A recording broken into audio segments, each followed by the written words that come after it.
If you've been with me for a while, then you're probably hyper aware that one of the questions that interests me a great deal is the question of motivation. What motivates a human being? And there's no shortage of videos on YouTube talking about motivation. In fact, part of the so-called self-improvement movement, if you wish to dub it as such, is deeply enmeshed in this idea of what motivates individuals. And for the most part, what seems to motivate many individuals is this notion of a grand narrative. And a lot of people agree on this. Jordan Peterson talks about grand narratives or life narratives. Even Bathrobe Man talks about grand narratives. This idea of this epic journey that you're on with this virtually unattainable goal at the end of it all. A lot of people frame motivation and the desire to do things based on that principle. And it might be the case that a lot of people are indeed motivated by grand narratives. They're motivated by these sorts of things that you're going to overcome yourself, you're going to do this and that, or God inspired them. But at least in my circles, probably in my audience, these types of grand narratives are going to fall flat. They're not really going to spark the motivation in individuals. They're not really going to push people to think, I really want to do this. Because for a variety of reasons, when you're a bit black-pilled about things, when you have a more realistic assessment of the world, it's hard to get motivated by religious narratives about some grand journey that you're on. When you see things in a more categorical, reductionistic manner, linear, if you will, point A, B, C, D, etc. Now, I'm not saying that these people don't talk about realistic goals. That's another part of self-improvement rhetoric. But that's not the overarching message. The overarching message is becoming better than you were the day before and becoming something different than you used to be. And certainly, for some large segment of the population, as I stated, that works. These types of motivational speeches and the arc of a grand narrative. But what about the rest of us? What about the rest of us for whom that doesn't really work very well? For whom there's no God or no divine aspirational aspect that you yourself can aspire to? What if you just see life as you being born, growing old, and dying? But you need to pass the time. Ultimately, that's what life is about, passing the time before you drop dead. So you need to galvanize yourself somehow and motivate yourself. You're not going to hear a solution to that problem, which increasingly in today's black-pilled atmosphere is a real and genuine problem. The crisis of motivation, as I refer to it. For people who are possessed of a grand narrative, a religious narrative, however you want to frame it, which I would argue is in part delusional, maybe there's some truth to it, it's a lot easier to just get up and do things. But what a lot of these people don't talk about is that that kind of motivation can wane, and therein lies a kernel of truth. Anyone's been to the gym for a while, and I have to be honest, I haven't gone for a number of years now, but I used to be pretty fanatical about it. You know what it's like. You have to force yourself to go, especially in my case, when you're exhausted, you have no energy. It is work. It is torture sometimes. One of the reasons I didn't do it anymore is I just didn't enjoy it. I hated it sometimes. Neither here nor there. The point is that a lot of motivation isn't really about motivation so much as just engaging in a methodical and almost robotic routine, doing the routine for the sake of the routine, getting into the habit of certain things because practicing that habit is more important than the motivation behind that habit. And that's not something a lot of people talk about in my experience. They're all about the grand narrative. They're all about this amazing journey that you're on. But if you don't view life that way, if life is just passing the time before you drop dead, that's not going to work. So you have to talk about it in a more practical manner. What does motivation actually entail for the rest of us?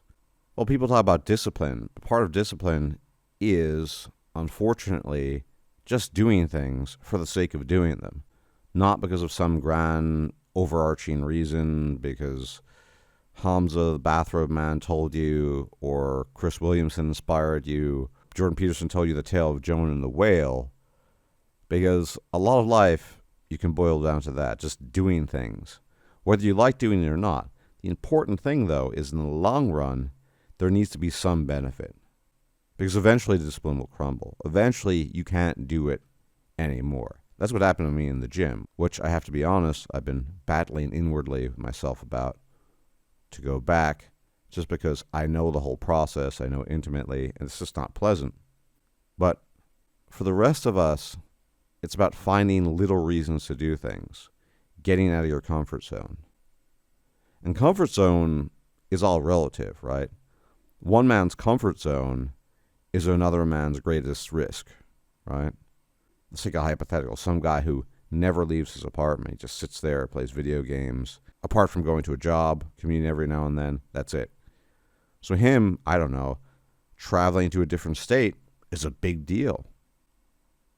For somebody else, getting on a plane is a big deal. For somebody else, hiking through the mountains of Afghanistan is a big deal. And for somebody else, swimming in a crocodile-filled river in Africa is a big deal. It's all relative, obviously.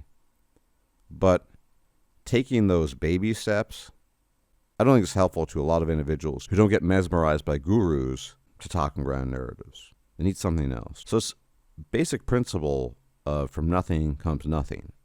Right? If you do absolutely nothing, nothing will happen. In some cases, things can get even worse. So I really think the baby steps principle is an important one. You rarely hear that from people these days. For example, the guy who is basically totally immobile, apart from going to work every now and then, who just sits in his flat all day.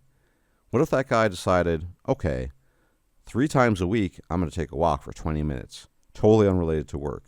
That sounds like nothing, but for him, it's a lot. And he actually sticks to it. Then he ups it from 20 minutes 3 times a week to 30 minutes 3 times a week. Then it goes from 30 minutes 3 times a week to 40 minutes 4 times a week. And cumulatively, you can see what happens. Wow, that's not bad. He's actually made improvements. Maybe something else will come from that. So when we're talking about the crisis of motivation, it's really important to stress these baby steps, these initial phases. And yeah, you're just going to have to do it, unfortunately, without the promise of attaining something.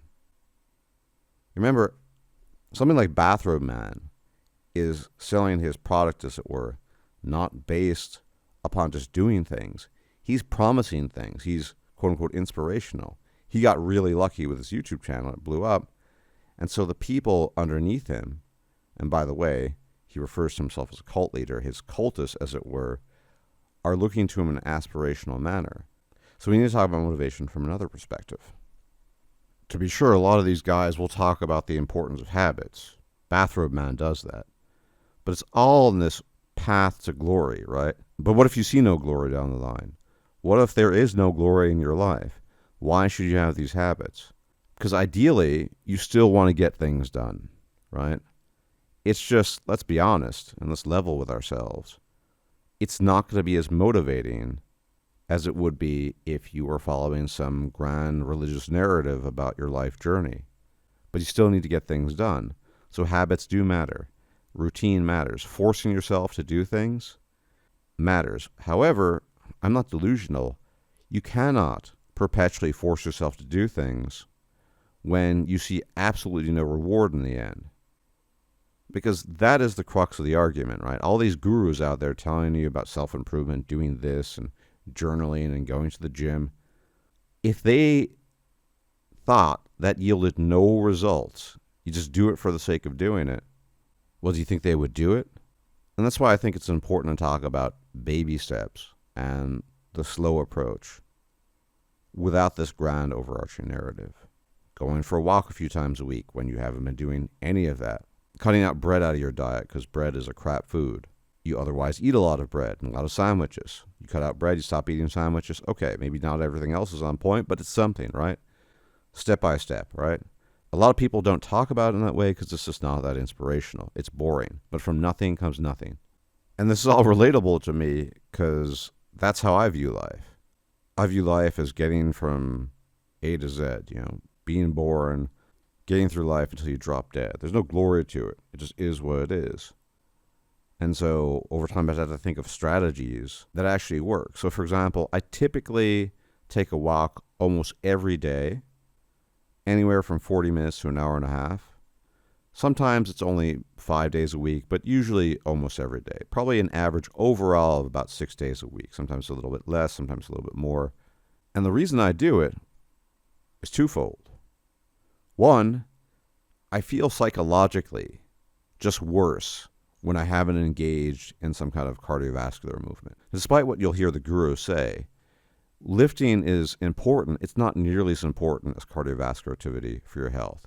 Your heart is your most important muscle, not your biceps, not your quads, not your pecs, your heart. So when I do that, I feel a little bit better. It's kind of like a checklist, right? I walked for 50 minutes today. Okay, got that out of the way. The other reason is, as I said, health and fear. When you get older, you notice your body doesn't work as well as it used to. And so all these vainglorious reasons you'll see listed by gurus matter a lot less. It's much more about preserving your health and trying to at least cushion the decline. The decline is inevitable. We're all going to get older and we're all going to die. So making that decline as tolerable as possible is an important part of it, which is another reason I take near daily walks. And this could apply to any number of things, but I'm arguing that you need to see these things in reasonable terms that actually make sense on a level that is down to earth that you can relate to, rather than, oh my God, you're going to ascend, you're going to make tons of money, life is just going to work out for you, when in all likelihood it's not going to be that way. So at the end of the day, baby steps and small comprehensible reasons why you might be doing things, and then just developing these habits. Again, the reason why baby steps are so important is in part because it's hard to completely turn over a new leaf. It's hard to completely change everything up, which is why gradualism is such an important element here. Slowly but surely. There's an old Welsh saying they used to say, constant blows break the stone. You need to start hammering away at the stone somewhere, rather than going full throttle, using your entire body and expending all your energy in the process. That will ensure that you burn out. There is no grand overarching reward, but it might make your life a little bit better. You might feel a little bit better. Like I said, when I don't take a walk, I feel a lot worse. When I do, I feel a little bit better. So what's better in the scenario, feeling a little bit better or a lot worse? I'd argue a little bit better. And that's what makes it worth it, ultimately. Anyways, as always, thank you for tuning in. Please leave a like, share, comment, subscribe, all that YouTube jazz. And if I'm still alive, I'll check you out later. Until the next time, may the gods watch over you. Bye-bye. If you liked this video, please like, share, and subscribe. And if you enjoy my content, please consider making a donation or becoming a patron. Thanks for watching.